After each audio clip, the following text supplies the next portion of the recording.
Dalam bayang-bayang konflik yang terus memanas antara Israel dan Iran, banyak pihak mulai membicarakan satu kata yang mengguncang kesadaran, Armageddon. Sebuah perang besar yang menurut sebagian orang bukan sekadar peristiwa geopolitik biasa, melainkan sebuah pertarungan akhir zaman. Tapi bagaimana sesungguhnya konsep Armageddon dilihat dari tiga agama besar, Islam, Kristen, dan Yahudi? Apakah perang ini hanyalah konflik regional, atau benar-benar bagian dari takdir besar umat manusia?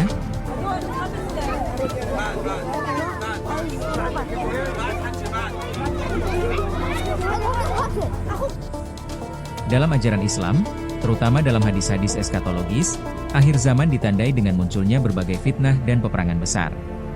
Salah satu konflik besar menjelang hari kiamat disebut sebagai Malhamah Kubra, perang besar yang melibatkan umat Islam dan kekuatan besar dunia.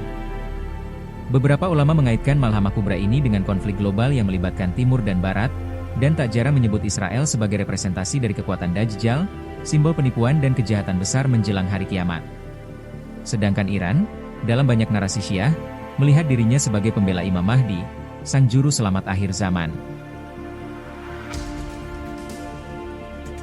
Dalam eskatologi Syiah, Iran diposisikan sebagai kekuatan pendukung utama kedatangan Imam Mahdi, dan konflik melawan Israel bisa dilihat sebagai perjuangan spiritual. Para pemimpin Iran bahkan sering menyebut bahwa kekuatan Zionis akan dihancurkan menjelang kemunculan Imam Mahdi. Dalam pandangan ini, perang melawan Israel bukan sekadar konflik politik, tapi bagian dari jalan menuju keadilan eskatologis. Sedangkan dalam mazhab Sunni, tidak ada narasi eksplisit tentang Iran versus Israel, tetapi konsep Yajuj dan Majuj, Dajjal, dan perang besar sebelum kedatangan Nabi Isa menjadi tema utama. Hadis-hadis sahih menggambarkan bahwa akan ada kekuatan besar yang menghimpun diri untuk melawan umat Islam, dan hanya dengan turunnya Nabi Isa perdamaian tercapai. Dalam tafsir geopolitik modern, sebagian umat Islam meyakini bahwa konflik antara Israel dan Iran dapat menjadi salah satu sinyal menuju akhir zaman, di mana kebenaran dan kebatilan saling bertempur di panggung dunia.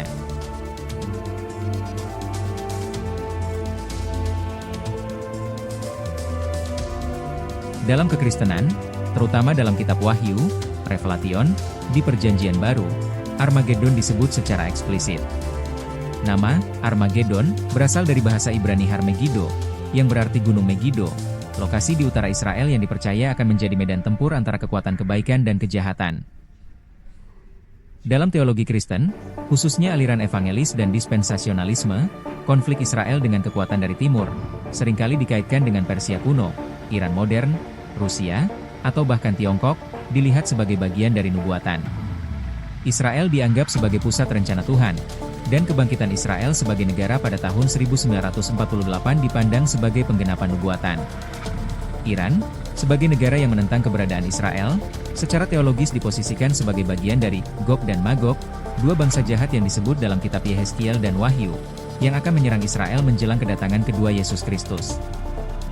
Banyak tokoh Kristen konservatif percaya bahwa perang antara Israel dan Iran dapat menjadi katalis kedatangan Kristus kedua kalinya. Dalam narasi mereka, akan terjadi perang besar, perang nuklir atau teknologi tinggi, di mana kekuatan jahat akan hampir menang. Namun Yesus Kristus turun dari langit, menghancurkan musuh-musuhnya, dan mendirikan kerajaan 1000 tahun di Yerusalem. Namun, gereja-gereja arus utama seperti Katolik dan Ortodoks lebih berhati-hati dalam mengartikan nubuatan ini. Mereka melihat ajaran tentang Armageddon sebagai simbolik, bukan peristiwa literal. Kendati demikian, simbolisme tentang pertempuran antara terang dan gelap tetap menjadi pengingat bahwa konflik seperti Israel-Iran harus dilihat sebagai bagian dari pergulatan manusia melawan kejahatan struktural.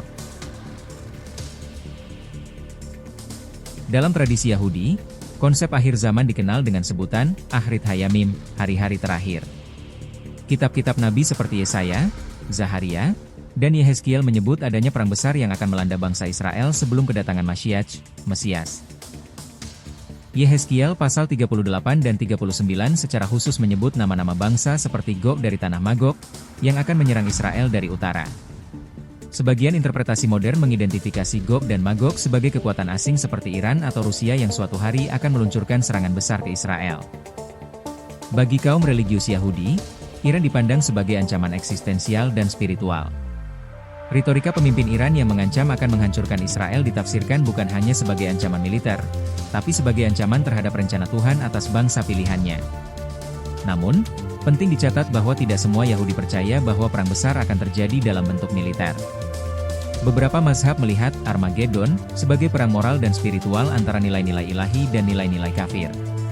Namun, kelompok ultra-ortodoks dan Zionis religius seringkali menganggap konflik besar di Timur Tengah sebagai pengantar datangnya Masyiach dan penegakan kembali Bait Suci di Yerusalem. Meski berbeda dalam istilah dan interpretasi, ketiga agama Abrahamik, Islam, Kristen, dan Yahudi, memiliki benang merah dalam menggambarkan akhir zaman sebagai masa penuh konflik dan perubahan besar. Masing-masing memiliki tokoh penyelamat, Imam Mahdi dan Nabi Isa dalam Islam, Yesus dalam Kekristenan, dan Masyiach dalam Yudaisme. Namun perbedaan muncul dalam penempatan siapa yang menjadi musuh. Bagi beberapa Kristen dan Yahudi, Iran dilihat sebagai bagian dari kekuatan kegelapan. Sebaliknya, dalam banyak narasi Syiah, justru Israel adalah simbol penindasan yang harus dilawan demi kedatangan Imam Mahdi.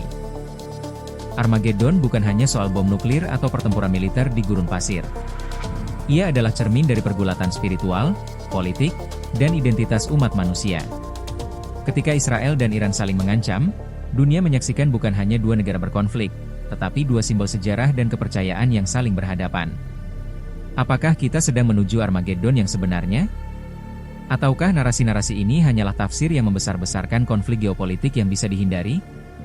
Hanya waktu dan sejarah umat manusia yang akan menjawabnya. Dulu, banyak yang melihat Israel sebagai simbol harapan sebuah bangsa yang bangkit dari penderitaan panjang, tempat suci tiga agama besar yang damai, Yahudi, Islam, dan Kristen, serta tanah yang konon dijanjikan. Tapi hari ini, realitas berkata lain. Israel tidak lagi berdiri sebagai cermin nilai-nilai agama yang agung. Ia telah berubah menjadi alat kekuasaan, politik agresif, dan kekerasan sistematis, yang bertolak belakang dengan pesan kasih, keadilan, dan kemanusiaan. Perang yang hari ini ditujukan ke Iran, bukanlah pertarungan teologis atau misi keagamaan. Ini adalah ekspresi kebrutalan politik yang dibungkus klaim moral palsu.